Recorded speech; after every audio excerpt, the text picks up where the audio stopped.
Welcome to the Global Medical Device Podcast, where today's brightest minds in the medical device industry go to get their most useful and actionable insider knowledge direct from some of the world's leading medical device experts and companies.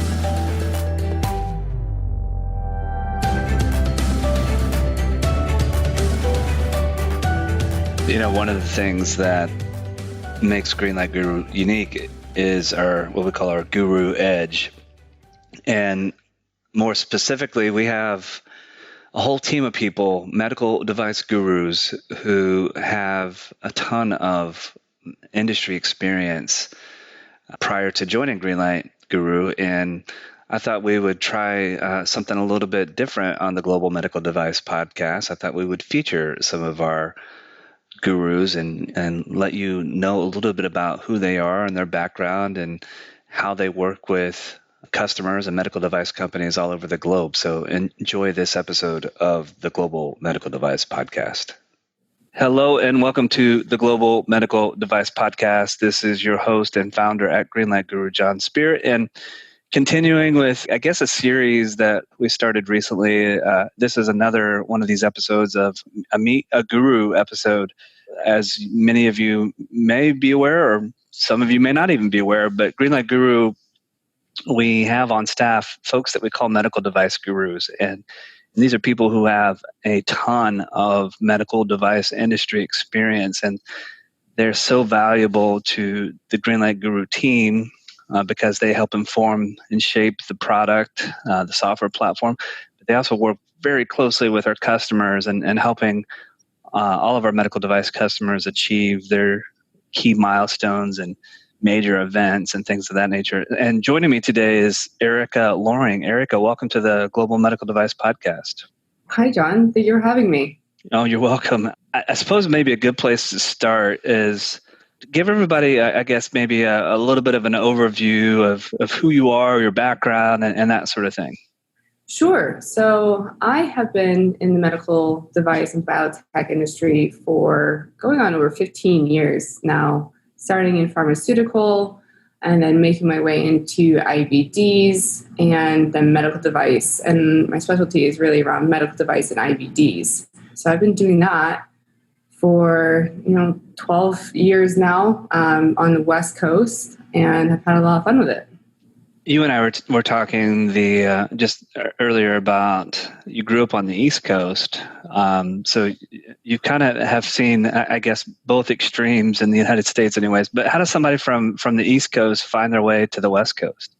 Yeah, that's a good question. I grew up in the East Coast and working in the pharmaceutical industry and biotech. I kind of got tired of the cold winters, like I think a lot of people do. And I decided, at a young age to kind of venture out and explore a new area of the country. And I figured, well, the options are kind of Seattle, San Francisco, and then we have San Diego, who has a big biotech hub too. And the weather, you can't just beat the weather. So I kind of just hopped in my car and hoped for the best coming out here. Nice. So it was a little bit of a passion project and a leap of faith. Have you missed the winter yet? No. No. You know what? I just went back east for the fall, and that was incredible. That I miss dearly. Yeah. But the winter, I just feel like it's getting ridiculous. It's 5 months of cold and snow, and I like my temperature here in San Diego. But I do miss the fall. I do miss the fall. It's hard to be 70 and sunny pretty much every day out of the year, right? Yeah. I would say it's like a plus or minus 5 out of 75. So as soon as it drops below 70, we're complaining. As soon as it goes above 80, we're complaining. So yeah. So you, my entry into the medical device industry, I always describe it as somewhat accidental. Mm-hmm. I needed a job out of school. I have a chemical engineering background, and that's med device industry is somewhat atypical for chemical engineering, but it sounds like you intentionally wanted to go into this industry. Well, kind of. I was similar boat. I had just gotten out of college, and my best friend who actually moved out here now with me. It's his family. He had two family members that worked at Lonza Biologics, which is a pretty big biotech pharmaceutical contract manufacturing company. They had a big firm in Portsmouth, New Hampshire, and they offered me, entry level quality job that I was testing water samples pretty much all day, Wi-Fi, water for injection. So that's what I was doing. It definitely wasn't like, yeah, I want to work in a pharmaceutical company, but I do have my degree in organic chemistry and biology. So I figured that was a good point of entry, especially in New Hampshire. There's not a whole lot of options. So I took the job, ended up being pretty good at it. But it was one of those times where the kind of country went on a freeze of hiring, and I wasn't in the position I really wanted to, and they weren't really moving a lot of people around. So I took my bonus and I headed out west, and I figured the best way to continue to support myself on my own is continue down that pathway. So I kind of just kept going. So you're a real nerd. I mean, you have a degree in organic chemistry. I mean, as a chemical engineer, I had to take a lot of organic chemistry classes, and man, what a pain for me. Anyway. Yeah, so. It is not for the faint of heart. No, I mean, you probably had the little kits with all the little molecules, and you're building these, cyclohexane models and all that sort of thing, huh? Yep. Yes, that is far in my past. I haven't done organic chemistry equation in probably longer than my career. Oh yeah. All right. So you were you have a currently somewhat of a unique distinction at Greenlight, being the newest guru to the team of gurus. And I know it's still early days, but what do you enjoy about being a medical device guru at Greenlight?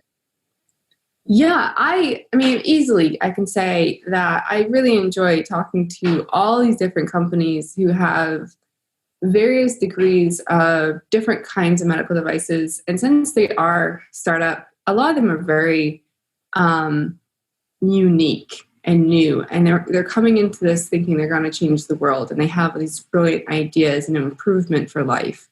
It's awesome to be able to see and hear about all these products, and then also help them, guide them with the decisions that they're making and how to run, a quality management system. What regulatory pathways are they considering? Things like that. So I find that I love that. It's so inspiring. We have gurus on our team who have strengths and expertise in new product development. Others who have expertise in setting up a quality management system, getting ISO certification. Others who are more versed in design transfer and manufacturing types of operations. What would you say are your superpowers with respect to the guru role? I mean, what areas of the medical device industry are your specialty? Yeah, I really love regulatory. I've been doing that for quite some time. I've put a number of 510Ks through the FDA process and sat on a few boards for startups to launch new products and developing their regulatory pathways, pre-submission meetings, all sorts of things regulatory. I love that stuff. That's definitely very nerdy. Also quality management systems. I think I've been doing that the longest. I've set a few up in startup companies. I've broken a few down and rebuilt them. And I'm passionate about that just because it really does help the company function better, and you can have a sense of more security in the quality of product that's coming in and out of the doors every day. So those are probably my two biggest strengths, is quality management in a whole, and then regulatory as well. All right. And we'll probably dive into both of those a little bit. I'd like to start with, I think something that, at least in my experience, is sometimes confusing in this industry. There's this, to the layperson, they oftentimes will lump QARA, quality assurance regulatory affairs. They will often lump these into one role, I guess, so to speak. And I think there's this assumption or conventional wisdom that regulatory and quality are kind of the same thing. And I think it's complicated a little bit, because generally in a smaller company, there's usually one person or a small team who focuses on both QA and the RA side of things. But these are very different disciplines. Can you maybe elaborate on those a little bit? Yeah, I've definitely played both roles in most of my companies because they are smaller. There has been a few times where companies have, the respect or understanding that they are two definitely different disciplines that you should be focusing on, these two separate things. Yeah, most of the time, a lot of companies do keep them similar, and they do run a similar path where, they cross, you both have to understand ISO 1345 because you have this quality management system, and both kind of QA and RA do work with quality management systems, but QA is really working on the quality and the continuous improvement of the quality management system and things within that. So you have your CAPAs, your non-conformances, your all sorts of things that you got going in your quality management system, writing up your SOPs. Then you have your regulatory, who really should be focused on your development of the product going into the market and post-market, developing regulatory strategies. What countries are they going in? What product codes do they need to have? Testing, timelines, costs, budgets, and staying up to date with all the current ISO and 21 CFRs. Those are always changing ever, and that is no small feat to make sure that your company is meeting all of those regulations. We had a pretty big couple of years where you had the MDRs and the IVDRs, the ISO 1345. They all kind of changed significantly. And that's a big undertaking for a regulatory person who's also trying to put forward new products into the market. That's a lot of work and to also have to focus on the quality management system of CAPAs and making sure that you're having good audits and all that stuff. So it's a lot of work for a single person if they don't have a pretty talented team behind them. For sure. I remember, early days of my career, and, there's always this adage, about throwing something over the wall. And I think a lot of companies, probably even still today, do a lot of this where, product development, they get done with, or they get to a point in the process where now they throw it over the wall, and now it's up to regulatory to work their magic and that sort of thing. And then, you hope that quality is not getting in the way of productivity and getting things across the finish line. Do you have any stories or good or bad where, you've seen folks throw things over the wall and some of the downsides of that, or maybe some examples of where, there was this nice cross functionality? Any stories on either of those fronts? Yeah, I came from a really great company, Agena Bioscience, and I liked that they put a lot of worth in regulatory from the beginning. I was part of product development from the very beginning, from concepting the product with marketing. And I worked very closely with marketing all the way through. And we had really great meetings of cross-functionality to develop these products. And I hadn't really had an experience like that before. It was oftentimes, essentially I was presented with a product and then I would have to fill in the gaps from there. There wasn't any design development, input, outputs. I was essentially making those up that had already happened.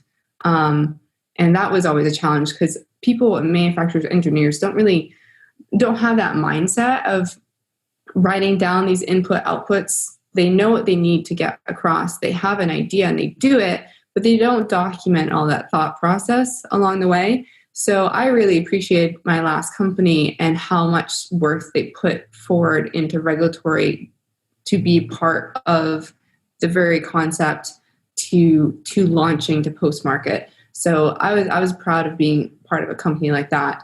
But I've definitely struggled where FDA comes in and they ask for your design development files, and then I'm pretty much doing a song and dance of some hokey pokey thing that was put together way past the product had already gone to market. So yeah, there's challenges there. Yeah, and I'll lean into that a little bit. I think the conventional wisdom that I've heard a lot throughout my career, especially from engineers and product developers, is it's almost like they don't appreciate the value of documenting inputs and outputs and all the other design and development activities. And I've often heard anyway that a lot of folks think of that as an obstacle to them getting things done. How would you react to somebody that has that point of view? Well, yeah, it is. They feel as though they've already thought of all of these things, but really, it's really hard to think about all these things if you don't have a systematic way of going through, okay, what harms could there be? If you're really challenging people to think about hazards and harms and diving down deep, it's kind of like the five whys, right? So if you challenge them to think down deep, you're going to pull more out of that and you're going to have a better product. You're going to have a lot more input or thought input into that. And it is good to have this structure when going through the design. I know every single engineer I've always talked to, it's kind of a pain in the butt homework assignment. I pretty much have had to sit down with them and go through it ourselves. So it doesn't come naturally to these engineer brains who want to just go and put it through. But this is really challenging you to think of all of the methods of where it could fail, how you can prevent it from failing, and making a better product. Yeah, and I'll just build upon that. I think, I don't have any reference materials or sources to cite here, but my experience, doing this for 22 years indicates to me that having good design and development practices, including good documentation around inputs and outputs and all risk and all the other things that go into designing and developing a device, it actually makes things go faster instead of slower. So because I've seen teams where they failed to do a good job of documenting their inputs and outputs. They threw the thing over the wall to the regulatory person. The regulatory person is trying to put together, extract information by whatever means necessary to compile a 510K or a tech file or something of that nature. And then to your point, at some point in time, may be subjected to an FDA inspection or an ISO audit or something like that. And now somebody's got to do a song and dance to try to connect dots and tell the story when there's not, objective evidence, there's not documentation that may even be existing to corroborate things. And then that oftentimes that creates this whole spiral of things where now you got to go back and update something. And I mean, nothing worse than having to work on a design history file remediation project because you didn't document things properly the first time. And now you're pulling your resources off of the new thing you want to develop because they got to go back and fix the thing that you already have on the market. I mean, that's just the pain. It is. And like you said, you're pretty much scraping together information that may or may not be there and you're doing your best. But yeah, the remediation is never fun of going back. And sometimes you have to do that work over again. So you have to run the test sometimes over again to get the results to prove that, yes, it did pass, or we did think about this and this is how it turned out. Yeah, that's never fun. You want to continually move forward and bring things, to the forefront for your company. But yeah, so doing things right the first time always is the better foot forward. I know it sounds cliche. We've all heard do it right the first time, and if it's not documented, it didn't happen. And I can almost hear some folks who might be listening to this episode rolling their eyes as I make that statement. Mm-hmm. But I guess put your quality hat on for a moment. How does quality enable or become an obstacle for those sorts of things? Well, in my career, and I think it's generally, quality people are already seen as the police. We're always kind of the naysayers and the party poopers that come in and say things are being done wrong or asking for more documentation or going in and doing this CAPA and filling things out. So in general, I think quality is almost seen as sometimes slowing the company down, or if I come into a lab as a quality person, you're seeing people like shuffling papers around, hiding things. We do go through and check all to see if the I's are dotted, the T's are crossed, everything is there. I was kind of the bottlenecker, I would have to say, because I did really read through all the documents that are being put forward for a new device. I was reading it thoroughly. And I was rewording things. I was sending it back. I was making sure it was meeting the requirements of the company, if it was meeting our quality policy. Getting documents through design or getting it through change control. All those fun things seems like a hindrance when it's happening, and we're trying to get rush to market, rush out the door, things of that nature, trying to meet demand. Quality is sometimes seen as a hindrance, which is unfortunate. And you definitely have to have a gentle hand of okay, yes, you need to be strict, but you also have to be able to work with people and in a positive way. And I always liked trying to be as personable as possible. So when I do need to push back and get these kind of hard things moving, or if I have to give someone back a CAPA or an investigation or something, that I'm not completely scowled at. But so, yeah, I see, quality can be seen as this kind of bottleneck sometimes to either launching products, getting products at the door, or just in your daily function. I know handing off a CAPA to an engineer, they have enough on their plate. They don't want to write this. They don't even know what I'm looking for. And they know they know they don't want to put something forward, and then I have to send it back because that just creates more work for them. So I get the understanding of quality can kind of be not a hindrance, but a bottleneck sometimes. But obviously, we know as nerds that it's the right thing to do, because we actually are continuously improving, and we're making sure that we have good product from the beginning to the end. Absolutely. It sounds like, some of your career experience and some of mine are similar. And I go back to, I'm very fortunate. The first job that I had out of school was as a product development engineer at a company called Cook Medical. And I worked with their critical care division, and certainly looking back on it now, and even then, felt truly blessed, because that group was led by a guy, and I'll name him. He's one of my early formative mentors. The guy's name's Bruce Jingles, and I give him a lot of credit because he built a business unit that was cross-functional.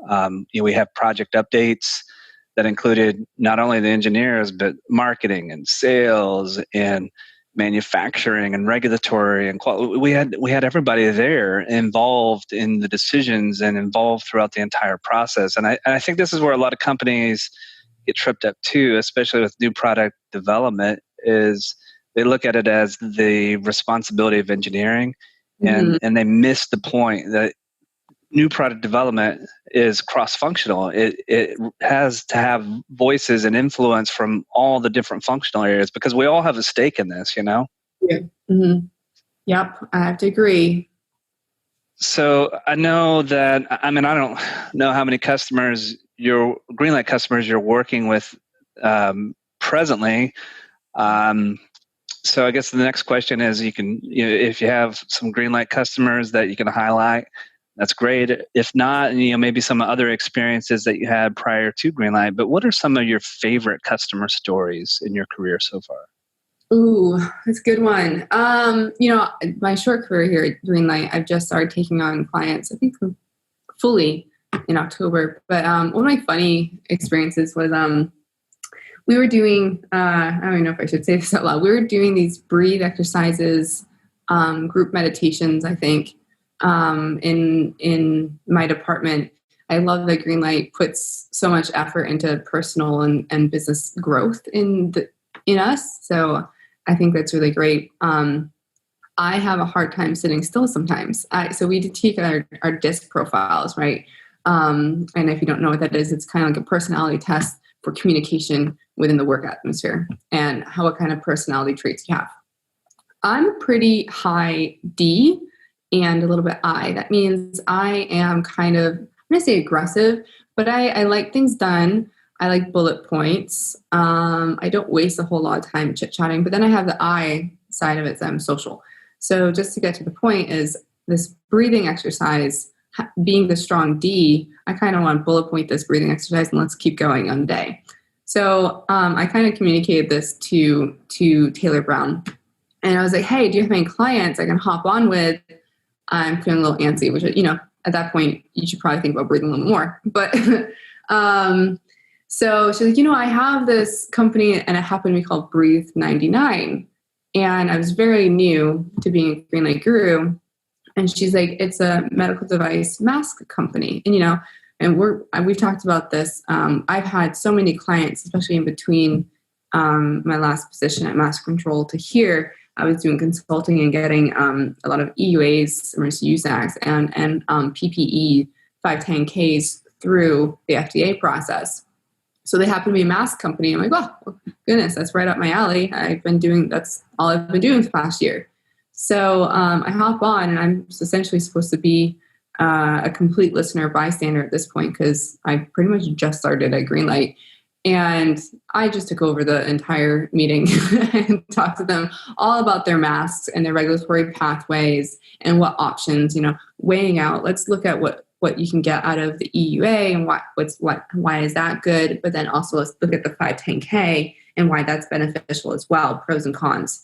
And I was really excited to be able to kind of hop on the client call, and they were ecstatic, of course, to have someone with mask experience getting it through the process and all the testing. So that was a fun one. That made me feel really good. Coming into a company, you're a little bit shy about, okay, well, I don't 100%, I don't know the system great. So I'm definitely a newbie, but I feel as though I'm pretty well versed in, my industry knowledge.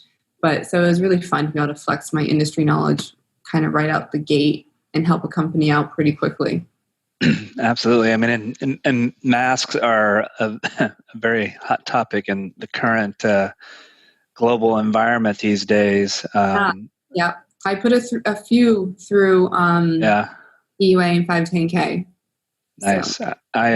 Remind me I'll share this with you later. And sorry, folks, but maybe I'll just give a quick plug to an initiative that I've been a little bit involved with.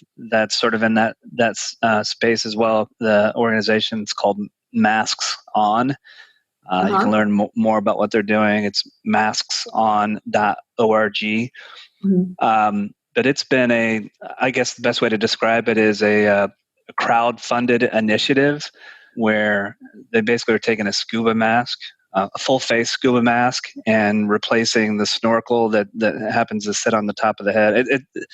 I don't know if I'm doing a good job of describing the visual here, but yeah, I know the mask that you're talking about. Okay, this may date me a little bit, but there was a cartoon I used to watch when I was a kid called The Snorks. Kind of reminds me of that, right? But they replaced the snorkel part and they put a filter on it, and they were offering these masks free to anyone who requested them, and of course they were soliciting donations so that they could at least cover their costs and that sort of thing. But it's been a really exciting initiative to be a part of. It's really awesome when you get a chance to work with a team and a company who really is they're altruistic, but also they really care about the quality of life. Yeah, that's awesome. I just hopped on, and it's exactly what I was thinking it was. Yeah, that does look like snorks, huh? That's fun. So I guess one of the things, I mean, you've got, the 15 years of experience, pharma, device, IVD, quality, regulatory. You've put together 510K submissions, and I'm sure you've built some regulatory strategies to help companies with the go-to-market plans. You've implemented quality systems. You've taken companies through 1345 certification. So a ton of experience. Yeah. I'm curious. Can you boil down all of your experience into maybe a few key bullet points as to how medical device companies can be successful in the market today? Oh, that's a good one. Wait, how long do we have? Another hour? No, I'm kidding. You know what? I really, truly believe investing in your people is going to be one of your biggest successes. So often do I see quality and regulatory be a very sliver part of a company, one or two people. And it's just important to have, not to wear these people out and, load everything on, like we said, making someone a quality regulatory manager. That's all well and good. But I would hope that they would also have, support behind them. So making sure that you have the right people and enough people. That is part of the 1345, is that make sure that you have enough people, equipment, and space to make your product successfully. And that's one of the biggest things, hurdles I've seen in companies, is not investing enough in their people. That's definitely a big one. Another one is, give yourself time. A lot of companies, want to rush. And when you do rush, oftentimes things are overlooked. Tests don't come out exactly the way they want. And then something fails. And then you're way over your budgeted time and it doesn't look good on anybody. Plan for extra time and failures and things like that. So I can't tell you how many times I've been on a rushed project and at the very end, it doesn't quite meet the inputs and the user needs that we set out to do, because we were rushing it a little bit too fast. And then guess what? Now we're way over a milestone. So time, people, what else is a good one? Just the quality. A lot of people do skimp on sometimes sending their quality people out to actually investigate your suppliers. Suppliers can look really good on the internet, on paper, and then you get there and they don't know what a CAPA is. And they wrote their SOPs by some templates they got in 1999, and they haven't touched them since. So you'll be surprised at what you can find when you go and actually invest the time and money in getting your person out to your suppliers. That's a big one. And having, backup suppliers if it's possible. So those are some of the biggest things that I've seen kind of hold companies up overall, getting products and having a successful company.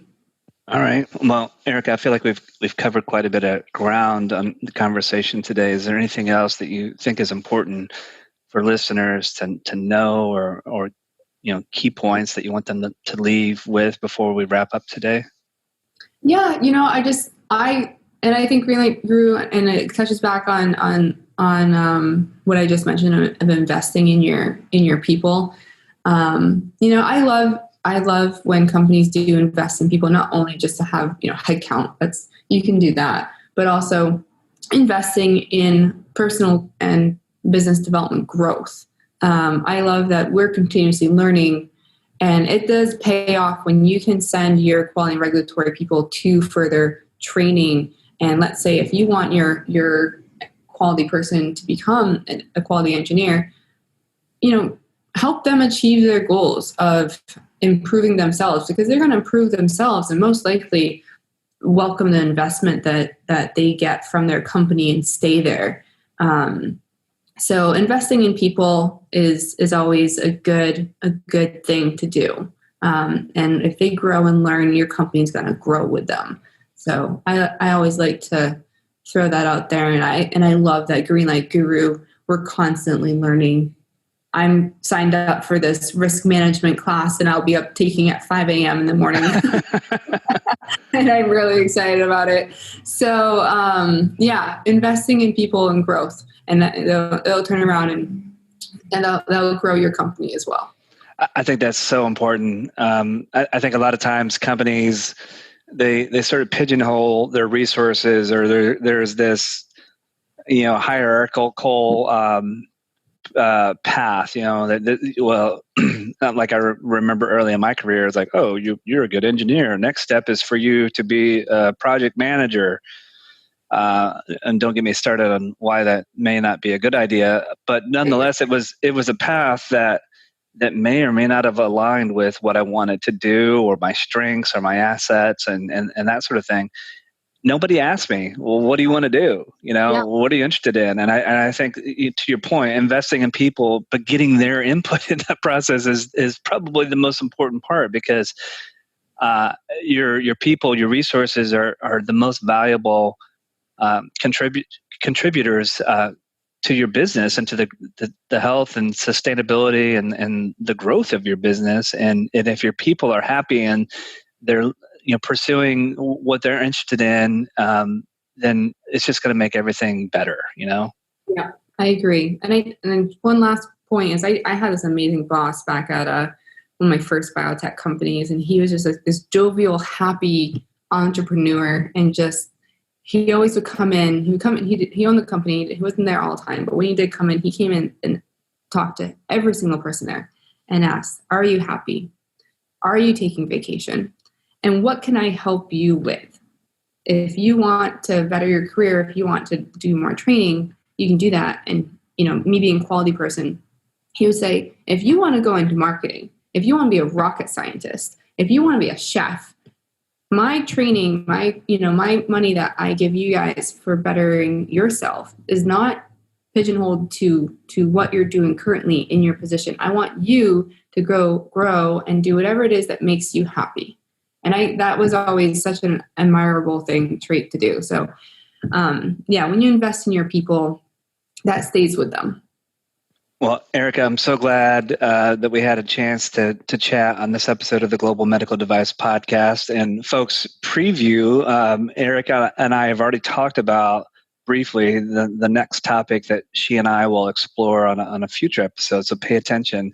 We're going to talk and dive into EUA, the Emergency Use Authorization, here very soon. So be on the lookout for that. And folks, thank you so much for being listeners of the Global Medical Device Podcast. It's because of you why this is the number one podcast in the medical device industry. And know that Greenlight Guru, we're here to help you. As you hopefully have learned today from one of our gurus, Erica Loring, we have a lot of depth and experience on all things medical device related.